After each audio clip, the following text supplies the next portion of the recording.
बहुत समय पहले एक छोटे से गांव में मोहन नाम का एक किसान अपनी पत्नी सुमित्रा और 2 बच्चों के साथ रहता था।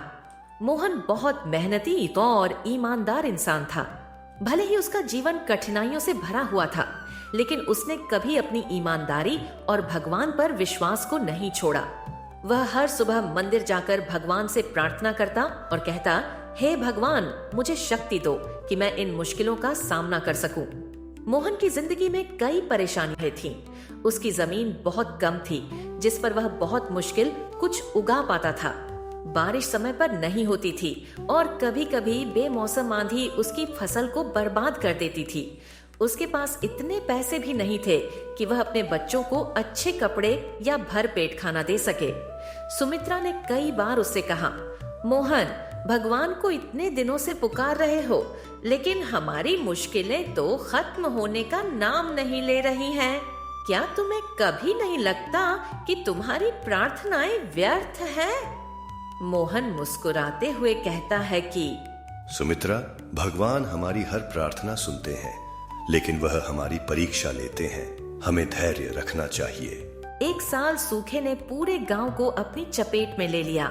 बारिश बिल्कुल नहीं हुई और मोहन की फसल पूरी तरह से बर्बाद हो गई। उसके पास जो थोड़ा सा अनाज बचा था वह भी खत्म हो गया। अब बच्चों को भूखे पेट सोना पड़ता था। सुमित्रा ने रोते हुए कहा, मोहन, अब क्या करेंगे? हमारे पास कुछ भी नहीं बचा है। मैं समझ नहीं पाती कि भगवान तुम्हारे साथ ऐसा क्यों कर रहे हैं। मोहन ने फिर भी धैर्य नहीं खोया। उसने सुमित्रा को दिलासा दिलाया और कहा, यह भगवान की परीक्षा है।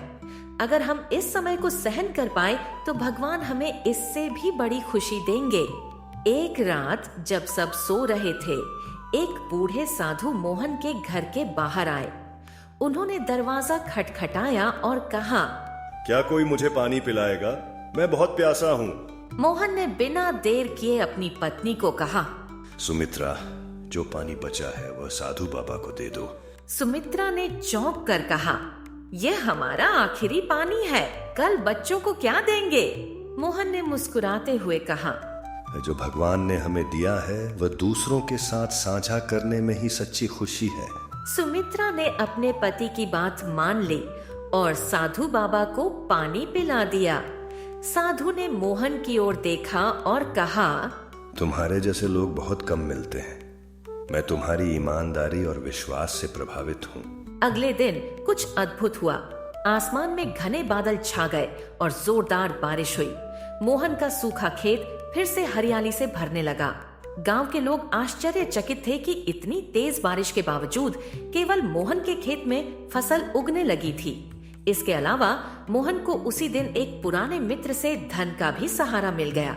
उसने मोहन से कहा, मुझे याद आया कि मैंने कई साल पहले तुमसे कुछ उधार लिया था। अब मैं तुम्हारा कर्ज चुका रहा हूँ। मोहन ने भगवान को धन्यवाद दिया और अपनी मेहनत जारी रखी। धीरे धीरे उसकी जिंदगी बदलने लगी। उसकी ईमानदारी और विश्वास ने उसे वहां पहुंचा दिया जहां उसने कभी नहीं सोचा था। मोहन की कहानी पूरे गांव में फैल गई। लोग उसकी ईमानदारी और भगवान पर अटूट विश्वास से प्रेरणा लेने लगे। सुमित्रा, जो पहले भगवान पर सवाल करती थी, अब भगवान की भक्ति में लीन हो गई। उसने महसूस किया कि कठिन समय केवल हमारे धैर्य और विश्वास की परीक्षा होती है। मोहन ने अपने अनुभवों से गांव वालों को सिखाया कि सच्ची भक्ति केवल प्रार्थना करने में नहीं, बल्कि दूसरों की मदद करने और कठिनाइयों का डटकर सामना करने में है। यह कहानी हमें यह सिखाती है कि कठिन समय भगवान की परीक्षा होती है। ईमानदारी, धैर्य और भगवान पर विश्वास हमें हर मुश्किल से बाहर निकलने की ताकत देते हैं।